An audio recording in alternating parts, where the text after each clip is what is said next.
बीच में है। ठीक, मैं वापस आता हूं आपके इंडस्ट्री पास। तो साफ होनी चाहिए। अक्षरा सिंह, आपने जब टिप्पणी की आपको भी काफी ट्रोल किया गया, लेकिन जी। मामला जो बॉलीवुड में ड्रग्स से शुरू हुआ था वो इस बात पे आ गया फिर घूम फिर के कि भोजपुरी वाले कैसे बोल रहे, ये भोजपुरी वाले अपनी भाषा तो देख ले, इन्होंने फिल्मों को कहां से कहां पहुंचा दिया। क्या उस ड्रग को कवर अप करने के लिए कुछ भी क्रिएट किया जा रहा है? जी सर, एक डर था जहां पे एक उंगली उठाई गई, कोई निर्भीक होके किसी चीज की मांग कर रहा है, जांच की मांग कर रहा है, तो इसमें आपत्ति क्यों है?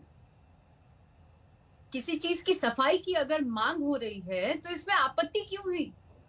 फिर आप दूसरे को दोषारोपण करने लगे तुरंत से। अगर आप खुद अपने मातृभाषा को गाली दे रहे हैं, आप खुद वहां से बिलोंग करते हैं, और आज जुम्मा 4 दिन के आए और आके आप उंगली उठा रहे हैं कि भोजपुरी ऐसी है, भोजपुरी वैसी है। आपने क्या किया भोजपुरी के लिए? आपने कौन सा बहुत बड़ा काम कर दिया भोजपुरी के लिए? जब आपने नहीं किया तो आज आप उंगली उठाने वाले कोई नहीं, और खास करके आपने एक बहुत बड़ा नाम बनाया है, उसके बाद आप एक छोटा सा शब्द, बहुत ही शर्मनाक शब्द नंगा नाच का प्रयोग करते हैं। That's really very bad. मुझे ऐसा लगता है कि कोई अगर आवाज उठाया है, जांच की मांग कर रहा है, तो हर किसी को सम्मिलित रूप में एक गुट होकर, बजाय एक गुट आपने बना लिया कि भाई जांच नहीं होना चाहिए, एक डर अंदर में बसा हुआ है कि जांच नहीं होना चाहिए। सब कोई एक गुट होकर जांच की मांग करे ना। इतना डर क्यों है अंदर कि सब के सब पकड़े जाएंगे? आपका ही बॉलीवुड एग्जाम्पल के रूप में उड़ता पंजाब देता है, जिसमें साफ साफ दिखता है कि ड्रग्स किस तरीके से अपनी तेजी से पैर पसार रहा है हमारी बॉलीवुड इंडस्ट्री में। फिर जांच से डर क्यों लग रहा है? अक्षरा जी, आपको लगता है ज्यादातर फिल्मी स्टार्स इसकी जद में? 110%। क्यों लगता है आपको ऐसा? 110%। अगर नहीं है सर, तो डर का कारण क्या है? अगर नहीं है तो हर कोई एक दूसरे को प्रोटेक्ट क्यों कर रहा है? जांच होने देना चाहिए ना।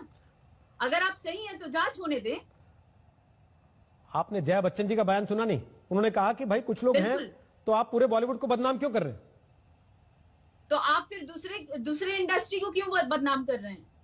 आप किसी और को क्यों उंगली उठा रहे हैं? पूरा बॉलीवुड बदनाम नहीं होना चाहिए तो फिर जांच होने देना चाहिए। अगर बॉलीवुड को बदनाम नहीं करना है तो जांच होने देना। आप तो सीनियर हैं, आप बहुत बड़े लेवल पे हैं, आपको तो जांच होने देना चाहिए। आपका साथ होना चाहिए उसमें कि हाँ भाई जांच करो। अगर सच होगा तो वो सामने आएगा ही। हो सकता है उनकी मजबूरियां रही होंगी, इस वजह से उन्होंने इस तरीके का स्टेटमेंट दिया। क्या मजबूरियां हो सकती है किसी की? वो बॉलीवुड की फर्स्ट फैमिली कही जाती है जो उसको बिलोंग करती हैं, जिसको बॉलीवुड में सबसे ज्यादा रसूखदार परिवार माना जाता है, वहां से वो आती हैं। हम सब उनको आदर्श मानते हैं सर। तो आप ये क्यों कह रहे हैं कि उनकी मजबूरियां रही होंगी? वो क्या मजबूरी हो सकती है? मे बी उनकी पॉलिटिकली, आई डोंट नो, उस बात पे मैं टिप्पणी नहीं करूंगी, लेकिन शायद मजबूरी होगी। तब तो एक उस लेवल पे रह के, इतनी उम्र दराज होके उनका इस तरीके का स्टेटमेंट आना, दैट मीन्स कि कुछ मजबूरी होगी, तभी तो इस तरीके का उन्होंने बात कह दिया। लेकिन शिखा मल्होत्रा, अदरवाइज रवि किशन जी ने एक मांग की थी, वो हमारे आने वाली पीढ़ी के लिए, हम जैसे एक्टर्स के लिए, ये गलत तो नहीं था। शिखा मल्होत्रा, जब कंगना रनौत ने यह आरोप लगाया कि ड्रग टेस्ट होना चाहिए, बहुत सारे लोग ड्रग लेते हैं बॉलीवुड में, ड्रग टेस्ट होना चाहिए, डोप टेस्ट होना चाहिए, तो कोई बड़ा सितारा